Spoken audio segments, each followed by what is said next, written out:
News from Africa, Channel 405. This is Newsfeed, the AM edition. I'm Amanda Ngati. It's great to have you with us. So President of the Black Business Council, that's Sandile Zungu, has expressed concern over government's inadequate facilities to support SMMEs, which are likely to collapse in the coming months. Now, while lauding the efforts of President Cyril Ramaphosa and his government to arrest the spread of COVID-19, Zungu says that an estimated 500,000 jobs will be lost in the SMME sector alone. Most of the black-owned companies are not client to business partners and are likely not to benefit from funding availed by various individuals, including John Rupert. Now, the Solidarity Fund, which is mainly reserved for medical responses to COVID-19, is also not likely to assist small black SMMEs. Joining us now is Mr. Zungu himself to give us a bit more insight into these perceptions. Thanks very much for your time, Mr. Zungu, and for always making time for us. Welcome back to News from Africa. So you necessarily don't believe that there are enough relief mechanisms for SMMEs. Let's start by understanding why. Well, thank you so much for having me here. If you look at the plethora of relief funds provided, you will realize that, number one, the Solidarity Fund, which now amounts to billions, is primarily aimed at providing medical supplies, the PPEs, for the immediate attention of the spread of coronavirus. So it's not aimed at SMEs.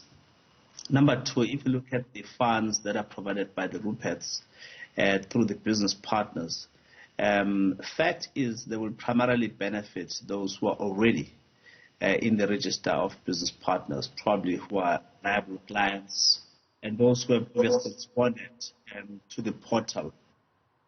The funding provided by the Department for Small Business Development through their CEDAs is 500 million rands. That is by no means sufficient to meet the needs of the SMEs. Even the sector one directed towards the tourism, whilst we welcome it and we specifically appreciate the boldness of the minister there, but it's being challenged by the conservative right-wing organizations like AfriForum, who say it must be distributed in a particular manner and not with the sole intention or with the primary intention of benefiting the historically disadvantaged. And add to that the NEF and the IDC. It amounts to very little. Steps in the right direction, yes, but very little. Our view is that the SMME sector, let me just make an example. The people who are operating shisanyamas and the car washes in the townships are in business. But with the lockdown, they are not in business. They need assistance. The hawkers who provide thriving trade in the CBDs during the good times are pretty much shut out, even if they are allowed to operate, but there's no traffic. They need assistance. They may not be in the formal economy, but they are in business and they contribute towards the health of this country's economy. The taxis, a small business, if they operate at the level of 30% of capacity without a subsidy, and in any case, people are not going to work, so most of them are parked in the garages. They are in business, they need assistance. And then add to that restaurants. Most of them are owned by budding franchises, black and white, and they need assistance because they are told to close shop. So there's a lot of people. Our estimation is that 500,000 people are going to lose jobs in the short to medium term in this sector. And providing 1 billion rands will just not wash.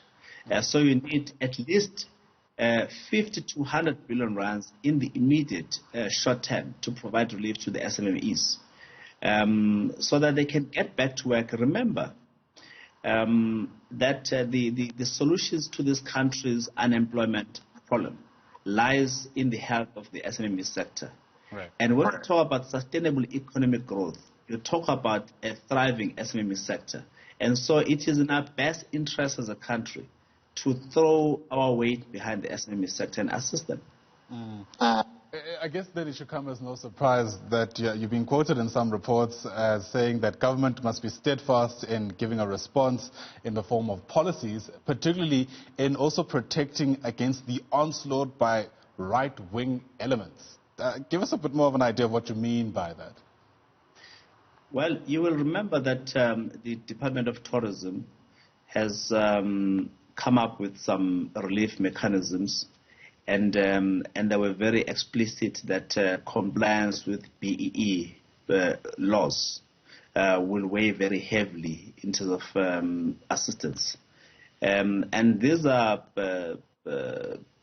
B&Bs in depressed areas who have provided income to mamas and papas in their backyards, who have effectively had to close down despite stocking and hoping to take advantage of incoming the tourism trade. And the solidarity, maybe not the Afro Forum, has threatened to take the department to court. When the question that we ask as a BBC is, does the crisis of coronavirus mean that we suspend the constitution vis-a-vis reparations, vis-a-vis justice for those who are still historically marginalized in the economy, which is effectively black people? No, that's the immediate answer. And therefore people still have to comply with the laws for them to benefit from whatever largesse comes from government. So our expectation is that we will challenge that, and we will come to the side of government, Department of Tourism in particular, if needs be. Because our belief is that the Afro Forums of this world are using the desperation of South African people during this coronavirus times to push back the gains that have been made by black people in the economy. And we will not allow that. The reality, though, Mr. Zungu, is that as things stand, the best possible outcome is probably going to be achieved through collaboration more than anything else. Which brings me to asking the question around, the kind of role that can be played by SMMEs in a post-COVID-19 economy, especially because we're living in a context where a whole lot of things are going to have to change, and the ways through which we've come to accept normality itself is going to have to change. There is no question about it. The new normal has to be established. But what is clear that we will not go back to the old states where there is human at a physical level to do business. Therefore, even the use of technology in the SMME sector has got to be enhanced. Right. Sorry, let me interrupt you there. Sorry, we lost a good chunk of what you just said because of our connection to you. Can you just make that point again? I was saying that the new normal has got to be established. There's no question about it. What is not clear is to what is that new normal, because we're at the almost like the fledgling stage, the budding stage of the corona pandemic in South Africa in particular. But what is very clear is that the old normal, which is about maximum physical contact at the point of doing trade, especially in the hawking sector, is going to be a thing of the past. And therefore, there's going to be greater deployment of technology even in the SMME sector. And the SMME practitioners need to embrace that. The method of payments, exchanging cash may be very unpopular going forward. Hand hygiene at the point of trade is got to be a new normal. And our view, therefore, is that there's got to be maximum training of the SMME sector practitioners as a start. And then, of course, there's got to be greater research as to what needs to be done to save the SMME sector from future pandemics such as coronavirus.